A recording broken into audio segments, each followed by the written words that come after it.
And there's a remez, because it says Kapos Tmorim, it says without a Vav. The Vav is 6, which means for 6 days the Lulav should be 1, held as 1. And Hoshanah Rabbah should be free. It should be open. So the poskim wonder what's the idea, what's behind it. So the Levush says because it's simcha. It brings joy. When you shake a lulav and it's shaking a lot, it brings joy.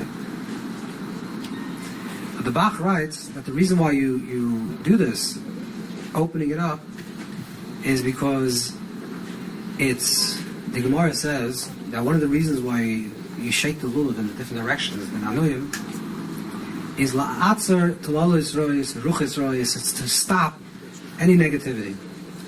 Negative things in this world, so you're cleansing the air. This is what you're really doing. A person is mispashet. A person extends himself daladamas, which is your makifim, your oyer makif, back to the idea of makifim. That's why daladamas koinos, like a person acquires things that are in your forearms, because that's the length of a person when they're lying down. And then when a person stretches out their hands, that's the daladamas, which means that that's your surrounding. So doing the nanuyim, you're pushing in different directions. You're actually cleansing the air around you. You're cleansing your or makif. You're cleansing your dreams. You're cleansing your aspirations. That you should have clear dreams. Shem Shmuel rather says that's why Sukkah is lashon yiska shesachar ruach hakodesh, or it says that you receive on Sukkah you receive ruach hakodesh, or that shafta mayim esasen. The Simchas B'Zevim is Misham Shoyvim Ruach HaKodesh, that you can receive Ruach HaKodesh. How does a person receive Ruach HaKodesh? Ruach HaKodesh is something that's outside of you. That your makifim are cleansed. When a person has cleansed makifim, then the oil that comes through the makifim is clean. Because really, this is another whole topic, but really everyone should receive Ruach HaKodesh, should be in a constant state of Ruach HaKodesh every single moment.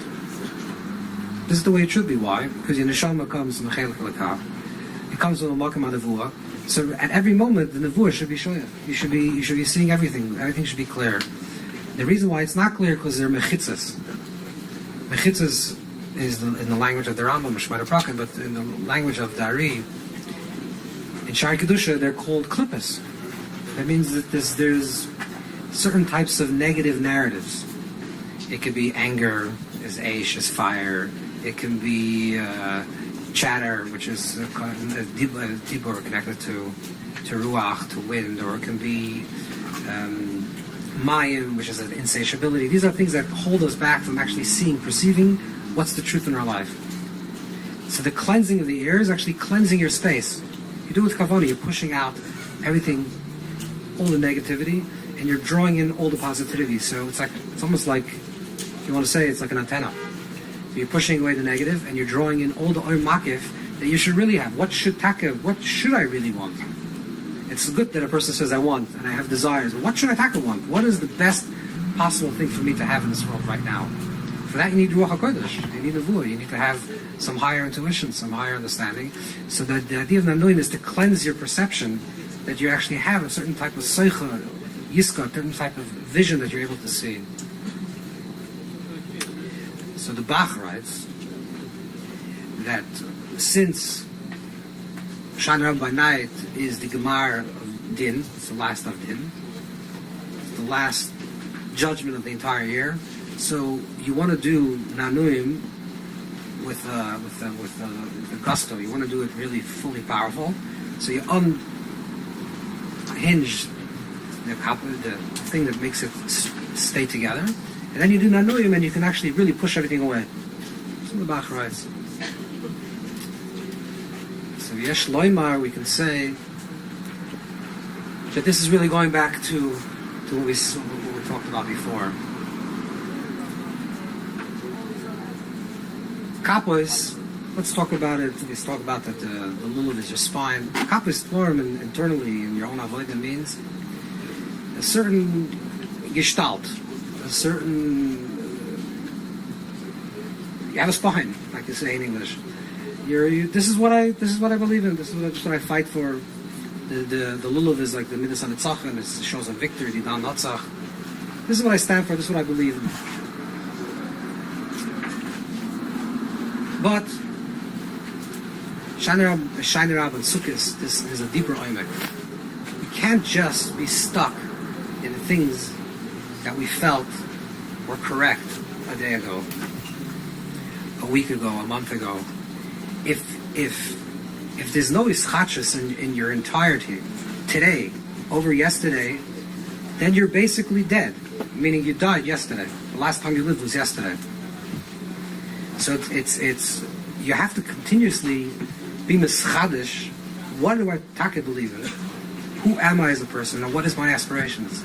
So to do that, sometimes you have to undo a little bit the stuckness of the spine. You have to make it a little bit more looser. And the looser allows you to see another possibility. It says, the reason brings us down many times, that that chosim is gematria 455. That's the same gematria, the word chosim seal, and it's the milu of all the possibilities of the Shem Eka. Yeah? And also Eka, Shem Eka is 21, and Hoshanah Rabbah is the 21st day. What is Shem Eka? Eka She'eka. Eka She'eka means, it's a sphere of Keser. The Eka She'eka means, I will be who I will be, means, I'm not yet. I'm still in the process of becoming.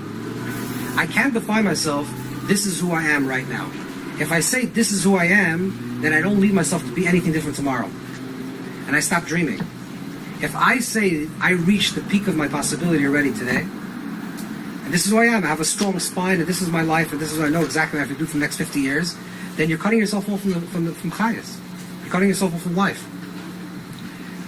The Chaim, Gematria Lulav, Chaim, life, is the shaking of the Lulav. The shaking of the Lulav means it has a spine. You have to have a spine. You have to have something. You have to have a foundation.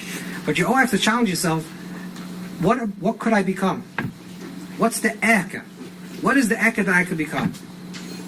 What is the possibility that Eka She'eket? I don't know what it'll be. Tomorrow will be one thing, and that makifim that I have for tomorrow will become my panimi tomorrow, and then the next time I have another makifim. I'm going to have higher aspirations, and deeper aspirations, and higher goals, and bigger goals. And the moment I stop dreaming, I stop living. And this is why the culmination of the entire binyan adam, of the creation of the human being, of the structure of the human being, it's not only the binyan oilamus. That the binyan oilamus, the world is created Rosh Hashanah and structured on Yom Kippur and fully formed already on Sukkot, but also personally. The process of Rosh Hashanah, Yom Kippur, Sukkot, Hoshanah Rabbah is a process of a person letting go of everything that they were, building themselves up from new, and imagining themselves their possibility. And this is the night that the Eibusher gave us as a big gift. That's the final Yom Adin. It's a Chaysim, Gemara Chaysim, which means it's a Chaysim, Fima Chaysim. It's like the seal of the seal. The seal means this is the final thing. This is what we have. And the final thing, the seal, there he writes that this Chaysim is the Chaysim of Malchus, which means, in very practical language, it means that this is the Chaysim which will receive finally what will actually be in our life. Rosh Hashanah, Yom Kippur, Sukkot, these are all makifim. Tonight is the night that we bring it all down, and then we go into a house. So you go from Adiras Aron to Adiras Kva. That's also part of the process. The reason why we can enter into a house on Shmini Atzeres or Simchas Torah, depends on your custom, but the idea that you're entering, you're leaving the sukkah, is because in order to create yourself, Hashem says first, your hevel, your ear, there's no grounding, you're completely floating. Then I'm going to give you a Adiras Arai, which is a place of makifim. And slowly the makifim will become more pnimi and more pnimi, more internal, until you get able to enter into a pnimi, into a Adiras Kva. And that's when we finally bring everything down into this physical world. The Baal Shem HaKadosh says, it's a nice, cute word, but there's a lot of oimek. He says, the Baal Shem, when he used to say, Mashiv Ruach HaMoir HaGeshem, he used to say it like this, Mashiv HaRuach HaMoir HaGeshem. Mashiv Hashem, take back all the spirituality, Mashiv HaRuach, take down all the Ruchnias, and Moir now bring down all the Gashmias. That's what happens in Shmini Atzeres. We worked on Rosh Hashanah, and you worked on Yom Kippur, and you worked on Sukkot, and you worked on Hoshanah Rabbah. These are all Avodas Ruchnim, spiritual worlds, creating spiritual world, the binyan malchus in the spiritual world. And then we finally come Shmini Atzeres by night. We say Shmini Atzeres by day. We say Masha Ruach, maybe should now take everything that I brought into this world, all the avoida, all the tefillah, all my cries, all my tefillahs that created all my dreams and all my aspirations, not only the klolis, but also the pratis that I have in Hoshanah Rabbah, and now bring it down to Malchus, bring it down into the house, bring it down into my life physically, and there I can dance with my physical feet and see your brachas, the Yashvias. So l'chaim everybody, maybe should help that we should have the seichel and the havana and the openness to understand what we're going through, and to bring down all the brachas that we need in our lives. L'chaim.